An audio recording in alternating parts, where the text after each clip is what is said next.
Most people today believe that human history moves in a straight line. Primitive past, scientific discovery, technological progress, modern civilization. We imagine that humanity has been steadily advancing toward greater knowledge, greater intelligence, and greater understanding, from simple beginnings to an increasingly sophisticated world.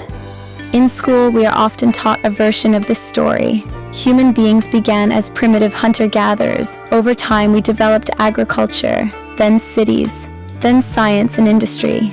Each stage is presented as a step forward, an improvement over what came before. And in many ways, this story appears to make sense. After all, modern technology has transformed our lives. We can communicate instantly across the planet. We can observe distant galaxies through powerful telescopes. We can map the structure of atoms and manipulate genetic code. Compared to the ancient world, our civilization appears incredibly advanced. It seems obvious that we are living at the most sophisticated moment in human history. But what if this picture of history is incomplete? What if human civilization does not simply move forward? What if the story of humanity is not a straight line, but a cycle? This idea may seem strange at first, but when we look closely at the natural world, we begin to notice something remarkable. Nature itself rarely moves in straight lines. Instead, it moves in rhythms, in repeating patterns, in cycles. And once you begin to notice those cycles, they appear everywhere. The most obvious cycle we experience is the rhythm of day and night. Every 24 hours, the Earth rotates once on its axis. As our planet turns, the sun rises, travels across the sky, and eventually disappears below the horizon. Night falls, darkness covers the land, then slowly, the sun rises again. This rhythm repeats endlessly. Day, night, day again. Human life has been synchronized with this cycle for as long as our species has existed. But this is only one of many rhythms built into the fabric of our world. The Earth also moves around the Sun in a vast orbit that takes roughly 365 days to complete. Because our planet is tilted slightly on its axis, this motion creates the changing seasons: spring, summer, autumn, winter. Each year the cycle repeats. Plants sprout and grow, forests flourish, leaves fall, and the land rests during winter before life begins again. Agriculture, migration patterns, and entire ecosystems depend on this seasonal rhythm. Even the oceans move in cycles. The tides rise and fall as the gravitational pull of the moon interacts with the Earth. Twice each day, the oceans swell toward the shore and then recede again. Coastal ecosystems have evolved around this constant tidal rhythm. Life itself appears to be synchronized with these patterns. Birds migrate according to seasonal cycles. Flowers bloom according to sunlight patterns. Even the human body is governed by internal clocks. These biological rhythms are known as circadian cycles. Every 24 hours, our bodies move through phases of alertness and rest. Hormones rise and fall. Body temperature fluctuates. The brain moves through cycles of sleep and dreaming. Our entire physiology is synchronized with the rotation of the planet. But the patterns extend even deeper. Scientists have discovered that many natural forms grow according to repeating mathematical relationships. The spirals of seashells, the branching of trees, the arrangement of sunflower seeds. These structures often follow a mathematical sequence known as the Fibonacci pattern. In this sequence, each number emerges from the two that came before it. The result is a pattern of growth that appears throughout nature. Even hurricanes and galaxies often form spiral structures similar to these patterns. It is almost as if the universe itself prefers repeating rhythms, patterns that unfold again and again at different scales. Small cycles nested inside larger ones, daily cycles, seasonal cycles, biological cycles, planetary cycles, and even astronomical cycles that span thousands or millions of years. Once you begin to notice these patterns, it becomes difficult to ignore them. Nature does not move in straight lines. It moves in cycles, which raises a fascinating possibility. If the natural world moves through cycles, could human civilization move through cycles as well? And if so, could human consciousness itself rise and fall according to those rhythms? Thousands of years ago, ancient civilizations began asking exactly that question, and one of the most detailed answers they produced became known as the Yuga Cycle. If human civilization truly moves in cycles, we might expect to see evidence of earlier societies that once flourished and later disappeared. Maybe, as civilizations rose and fell, so did human consciousness. And in fact, we do. Across the world, there are ruins of cities, temples, and monuments that were built by cultures that no longer exist. These structures are not simply small villages or scattered settlements. In many cases, they were vast and sophisticated societies. Cities filled with thousands, sometimes hundreds of thousands of people, centers of trade, knowledge, art, and engineering. Yet what makes many of these civilizations even more intriguing is that their architecture often appears to follow very specific mathematical and astronomical patterns. Many ancient structures seem to incorporate what we now call the phi ratio, also known as the golden mean. This is a mathematical proportion, approximately 1.618, that appears repeatedly throughout nature. It can be seen in the spirals of shells, the arrangement of sunflower seeds, the branching of trees, and even the proportions of the human body. Closely related to this is the Fibonacci sequence, a numerical pattern where each number is the sum of the two before it. 1, 1, 2, 3, 5, 8, 13, and so on. As the sequence progresses, the ratios between the numbers approach the golden mean.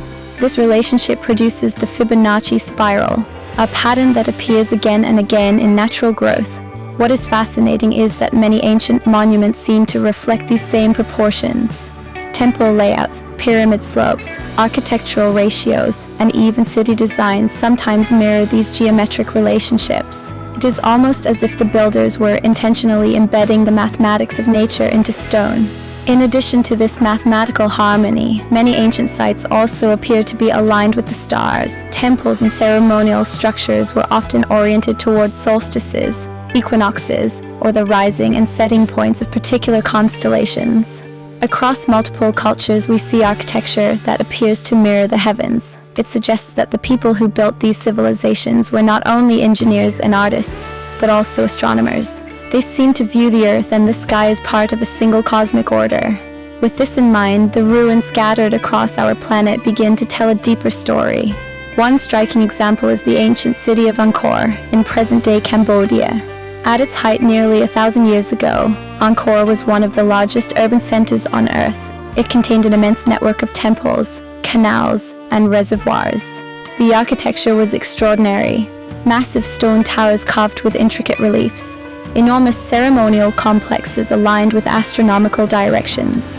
Some researchers have even suggested that the layout of the Angkor temple complex reflects patterns seen in the constellation Draco, suggesting that the builders may have been intentionally mirroring the sky on Earth. But over time, the civilization weakened. Environmental changes, political conflict, and shifting trade routes slowly led to its decline.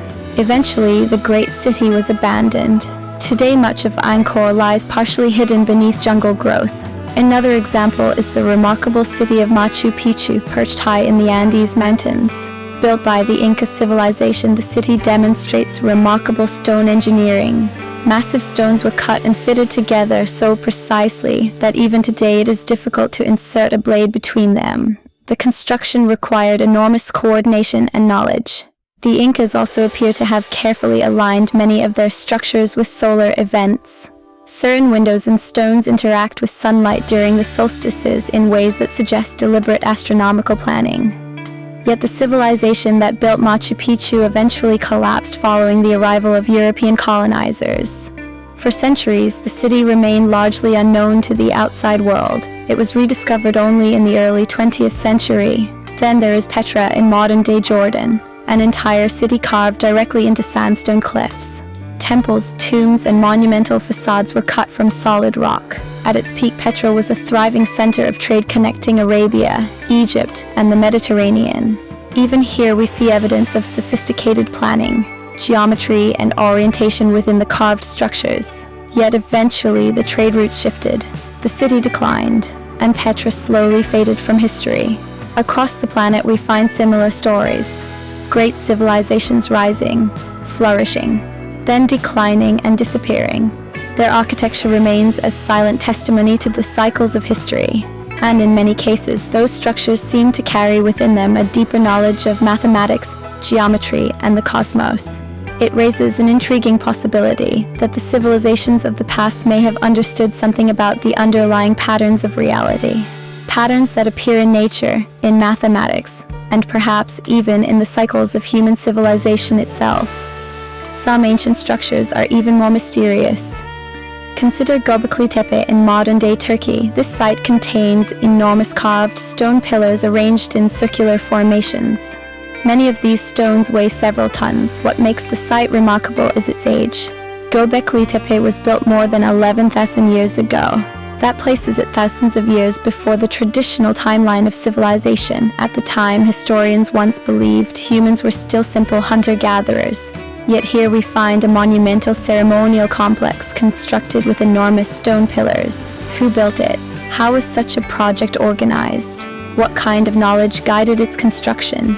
These questions remain subjects of ongoing research. Then there are the pyramids of Egypt. The Great Pyramid at Giza is one of the most extraordinary structures ever built. It originally stood nearly 150 meters tall. It contains more than 2 million stone blocks, many weighing several tons. The pyramid is aligned with remarkable precision to the cardinal directions. Its proportions reveal advanced mathematical relationships. Even today, historians and engineers continue debating the methods used to construct it. Across the Andes Mountains in South America, we find Sacsayhuaman, a massive stone fortress near the city of Cusco. The walls are composed of enormous polygonal stones, some weighing more than 100 tons. These stones are shaped and fitted together with astonishing precision. Earthquakes have struck the region many times, yet the walls of Sacsayhuaman remain standing. The stones shift slightly during seismic movement and then settle back into place. These ancient builders clearly understood principles of engineering and architecture at a very high level. Yet once again, the civilization that created these structures eventually declined, leaving behind monuments, but little written explanation of how they were built. The deeper we explore the ancient world, the more we encounter this pattern. Evidence of sophisticated societies that rose, flourished, and then disappeared. When we look at these ancient monuments, we are left with an unsettling realization. Civilizations have risen, flourished, and disappeared before, and yet the knowledge embedded in their architecture suggests they understood the cosmos far more deeply than we often assume. Sites like Göbekli Tepe challenge the traditional story of human history. According to the conventional timeline, humans were still living as simple hunter-gatherers when some of these structures were built, and yet we find enormous stone pillars, carefully carved, arranged with geometric precision, and organized into sophisticated ceremonial complexes. This raises an important question. How did societies that were supposedly primitive possess the ability to design and construct such monumental structures? Perhaps these civilizations were not primitive at all. Perhaps they were cultures that had developed a deep relationship with nature, mathematics, and the movements of the heavens. Civilizations that understood the patterns of the natural world. If that is the case, then another possibility emerges. What if human civilization does not simply progress in a straight line from primitive to advanced? What if history moves in cycles, periods where knowledge, wisdom, and awareness rise to great heights, followed by ages where that knowledge is gradually lost? Many ancient traditions believed exactly that. They taught that time itself moves in great repeating rhythms, that civilizations and even human consciousness rise and fall through different ages. One of the most detailed descriptions of this idea comes from ancient India. It is known as the Yuga Cycle. Thousands of years ago, the sages of ancient India described a vast cycle of time known as the Yuga Cycle. This system proposed that humanity moves through repeating ages. Each age represents a stage in the rise and fall of human consciousness. The cycle consists of 4 primary eras: Satya Yuga, Treta, Yuga Dvapara, Yuga Kali, Yuga. Together, these ages form a complete cycle. According to ancient texts, the first stage, Satya Yuga, is the Golden Age. In this era, humanity lives in harmony with the natural world. Truth guides society. wisdom and spiritual understanding are widespread. Human consciousness is deeply connected with the cosmos. As the cycle progresses, however, that harmony gradually declines. The next stage, Treta Yuga, marks the beginning of that decline. Civilization remains strong, but subtle changes appear. Human awareness becomes slightly more focused on the material world. The third age, Dvapara Yuga, sees further shifts. Knowledge and technology expand, but balance weakens. Human consciousness becomes increasingly divided between material and spiritual awareness. Finally comes the last stage, Kali Yuga, the dark age of the cycle. Ancient descriptions of Kali Yuga portray a time when humanity becomes increasingly disconnected from deeper wisdom. Truth becomes difficult to recognize. Material wealth becomes more valued than knowledge. Power concentrates in the hands of smaller groups. Social conflict increases, and many people feel disconnected from meaning and purpose. The ancient texts do not describe Kali Yuga as complete destruction. Instead, it is described as a period of confusion, a time when humanity forgets much of its deeper understanding of the universe. But the Yuga cycle also emphasizes something important. Even the darkest phase of the cycle is temporary. The lowest point of the cycle is also the moment when the wheel begins to turn again, just as midnight represents the deepest darkness before dawn. Across many ancient civilizations, we find remarkably similar descriptions of these cycles. Cultures separated by oceans and centuries all seem to recognize that human history does not move in a straight line. Instead, it moves in rhythms, rising, declining, and rising again. In the Greek world, early philosophers described repeating cycles of civilization where societies move from harmony into corruption before eventually renewing themselves. In Mesoamerican traditions, the Maya spoke of great ages of humanity that unfold over vast cosmic periods. Ancient Egyptian cosmology describes cycles of order and chaos where the balance of the world periodically falls into disorder before being restored again. Even early Chinese philosophy speaks of dynastic cycles, the rise, flourishing, corruption, and eventual collapse of ruling systems before renewal begins. Across these traditions, the message is remarkably similar. Civilizations rise. They reach periods of brilliance and knowledge. Over time, that knowledge fades. Power becomes concentrated. Corruption increases. And eventually, the system reaches a breaking point. But that breaking point is not simply collapse, it is a turning point. In many ancient traditions, this moment is described as a reset, not the destruction of the world, but a period of transition. A moment where the old structures of the age fall away so that a new cycle can begin. The Hindu Yuga cycle describes this transition as the movement from the darkest phase of Kali Yuga back toward the beginning of a new cycle of consciousness. The lowest point of the wheel becomes the place where the wheel begins to rise again, just as winter gives way to spring. Just as night eventually gives way to dawn, the reset is not the end of the story. It is the moment when humanity begins to rediscover the wisdom it once forgot, and according to these ancient traditions, after the reset comes the return of the Golden Age, a time when knowledge, harmony, and deeper awareness once again guide human civilization. If these traditions contain even a fragment of truth, then the turbulence of our era may not represent the collapse of humanity. It may represent the turning of the wheel, the moment when the cycle begins to move upward again.